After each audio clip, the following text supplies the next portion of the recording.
नमस्कार, आप देख रहे हैं कैपिटल टीवी बिहार। मैं हूं आपके साथ सृष्टि शाह। बिहार विधानसभा चुनाव 2025 के नतीजे आते ही राजनीतिक गलियारों में सनसनी फैल चुकी है। महागठबंधन को लोग अब महाठगबंधन तक कहने लगे हैं, क्योंकि जिस तरह से उनके दावे और हकीकत के बीच टकराव दिखे, उसके कारण जनता की उम्मीदों के टूटने की और गठबंधनों की अस्थिरता के हाल सबने देखे हैं। मुकेश सहनी, जिसने महागठबंधन ने उप मुख्यमंत्री बनाने तक की बात कह दी थी, एक बड़ा राजनीतिक कार आसार दिया था, लेकिन अगर कोई बिहार का डिप्टी सीएम बनेगा तो बिहार की जनता ये जरूर चाहेगी कि उसके अंदर कुछ विजन भी हो, कोई उसका रोड मैप भी हो। लेकिन सहनी ने जो किया, जितना उलूल जुलूल बातें करी, उसमें वो मल्लाह समुदाय को बदनाम तक करते दिखे हैं। विकासशील इंसान पार्टी यानी कि वीआईपी ने चुनाव में अपनी कोई सीट नहीं जीती।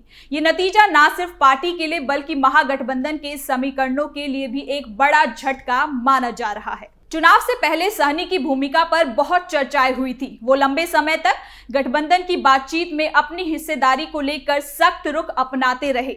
शुरुआती दौर में 60 सीटों की मांग की खबरें सामने आई थी, लेकिन अंत में उनको 15 सीटों तक ही समझौता करना पड़ा।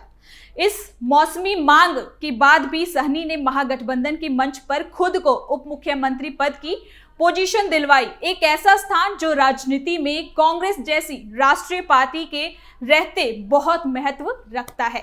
ये बात और है कि कांग्रेस का आज की तारीख में कोई जमीनी स्तर पर खास नहीं बचा है। ऐसे दावों पर सवाल उठते हैं कि क्या सहनी की राजनीतिक जमीन उतनी मजबूत थी जितनी बड़े दावों के लिए आवश्यक होता है, और नतीजा इसी सवाल का करारा जवाब बनकर सामने आया है, और वो जवाब है बिहार चुनाव में सहनी की बुरी हार।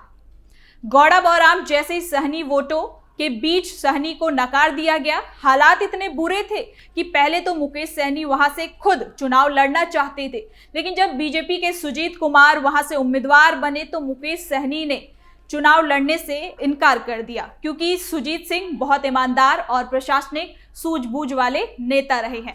उन्होंने जनता के बीच रहकर जनता के नब्ज को समझा है। दूसरी बड़ी बात, उनकी पत्नी स्वर्णा सिंह वहां से विधायक है, तो उन्होंने जनता के लिए काम किया है, वो सुजीत सिंह की तरफ से ट्रांसफर हो जाता है। दूसरी तरफ मुकेश सहनी की धोखेबाजी सहनी समुदाय के साथ साफ दिखी है। मुकेश सहनी तो वहां से भागे हैं, उसके बाद अपने भाई संतोष सहनी को खड़ा किया, लेकिन बाद में उनका नाम भी एन टाइम पर वापस ले लिया गया और राजद उम्मीदवार अफजल अली को सपोर्ट कर दिया गया। इसके बाद गौड़ा बौड़ाम की जनता का पारा 7वें आसमान पर पहुंच गया और उन्होंने इसे अपने साथ बहुत बड़ा धोखा समझा और तय कर लिया कि सुजीत सिंह के अलावा किसी और को वोट नहीं देंगे। और यही कारण है कि सुजीत सिंह ने गौड़ा बौराम में बड़ी जीत का दर्ज हासिल किया है। तो देखा जाए तो बिहार के नतीजे ये बताते हैं कि बिहार की मतदाता समुदाय ने इस बार जिस तरह से एनडीए को भारी बहुमत दिया, उसने विपक्ष के भीतर चल रही आपसी असमानता और समीकरणों की कमजोरी को भी बेनकाब कर दिया है। दूसरी बात कि इन सब मुद्दों पर इंद्रजीत प्रसाद से भी सीख लेनी चाहिए। इसी चुनाव में एक दिलचस्प मोड़ ये भी रहा कि इंडियन इंक्लूसिव पार्टी यानी आईआईपी के प्रमुख इंद्रजीत प्रसाद गुप्ता ने सहरसा से जीत दर्ज कराई। वो अकेली छोटी पार्टी रही जिसने बिना बड़े गठबंधन के अपना दावा कायम रखा।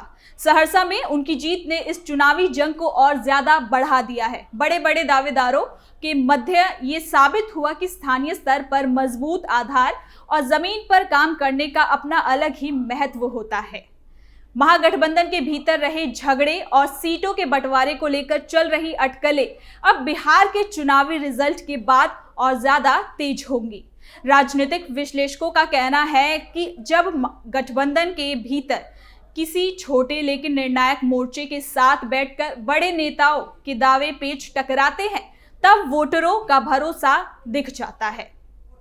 सहनी की आर्थिक और सामाजिक अपील पर आधारित राजनीति ने पारंपरिक जातीय और सामाजिक समीकरणों को चुनौती देने की कोशिश की, पर इस बार ऐसा नहीं हो पाया जैसा महागठबंधन ने सोचा होगा। मीडिया रिपोर्ट और चुनाव विश्लेषकों इस बात पर इशारा करते हैं कि वोटरों ने स्थानीय मुद्दों, विकास के एजेंडे और केंद्रीय गठबंधन की तैयारियों को प्राथमिकता दी। सहनी के बड़े वादे, चाहे वो रोजगार, स्थानीय विकास या सांस्कृतिक पहचानों के लिहाज से उठाए गए हो, चुनावी मैदानों पर टिके नहीं हैं। यह जरूरी है कि ये समझना कि बड़े बड़े वादे और घोषणाएं तब तक प्रभावी नहीं रहती जब तक उन्हें जमीन पर ना दिखे।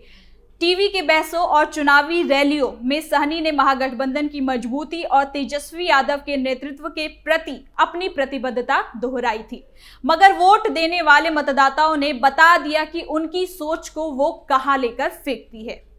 महागठबंधन का जो हाल है उसे लेकर उसकी छवि पर इस हार का कितना असर होगा, अब ये भी बहुत ज्यादा मुश्किल होने वाला है। लेकिन इतना तो साफ है कि चुनाव के दौरान दिखी उनकी अंदरूनी लड़ाई और तालमेल की कमी ने जनता के बीच उनकी भरोसेमंद छवि को काफी नुकसान पहुंचाया है। विरोधियों ने इसे महागठबंधन कहकर खूब हमला किया। चुनाव नतीजों ने भी इन पर आरोप और ज्यादा मजबूत किए। फिर भी राजनीति में आरोप लगाते समय तथ्यों की जांच जरूर होती है और अब महागठबंधन के नेता अपनी गलतियों पर सोच विचार कर रहे हैं ताकि भविष्य में वापसी का कोई रास्ता निकाला जा सके। विपक्ष की हार की एक और बड़ी वजह यह भी रही है कि उन्होंने कई जगह स्थानीय मुद्दों को उतनी गंभीरता से नहीं उठाया। इसका फायदा AIMIM जैसी पार्टियों को मिला है, जिन्होंने सीमांचल जैसे इलाकों में अपनी जीत को और ज्यादा पकड़ किया और 5 सीटों पर जीत हासिल की है।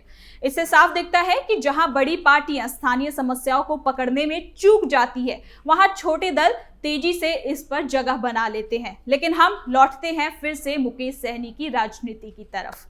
उनके सामने आगे की राह आसान नहीं है। वो भले ही ये कह रहे हैं कि जनता के फैसले का सम्मान है, लेकिन वो ही चुनाव की गणना से पहले धमकी दे रहे थे कि बड़ी बात है कि राजनीति में जीत हार हमेशा रहती है, लेकिन इस नतीजे से उन्हें सीख लेनी होगी। उन्होंने अपनी पार्टी को फिर से जमीन पर जोड़ना होगा। सिर्फ बड़े बड़े वादे करने से कुछ नहीं होगा। स्थानीय लोगों की समस्याएं सुननी होंगी, संगठन को मजबूत करना और लगातार जनता के बीच रहना ही उनके लिए सही रास्ता हो सकता है। महागठबंधन के लिए भी ये समय आत्मचिंतन का है। उन्हें समझना होगा कि सीटों का बंटवारा और नेताओं के बीच समझौते करने से ज्यादा जरूरी है जनता की उम्मीदों को समझना। अगर वो दोबारा भरोसा जीतना चाहते हैं तो उन्हें आपसी झगड़े खत्म करने के साथ ही मजबूत रणनीति भी बनानी होगी।